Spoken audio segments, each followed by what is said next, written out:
Hello guys, today I will be showing you how to change a Facebook page.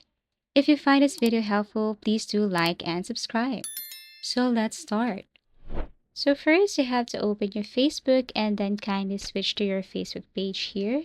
Tap on these three lines and then tap your page, switch onto your page. Now the next thing you should do in order for you to change the name of your page is tap on the three lines again, tap on this gear icon. And then here on the gear icon, you should see this page settings. Tap on page settings. Under page settings, you see this name option right here. And all you have to do is to tap on name in order for you to change this one. So as you can see, the current name of my Facebook page is Gadget World 101. If you want to change this, just delete or edit, add something. So I want to change this from Gadget World 101 to Gadget World 102.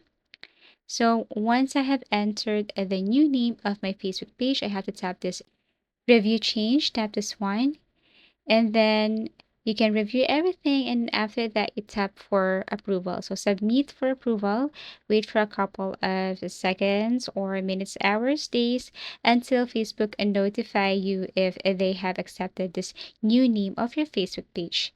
And that's how easy it is to change a Facebook page name. Thank you for watching and see you again in our next video tutorials.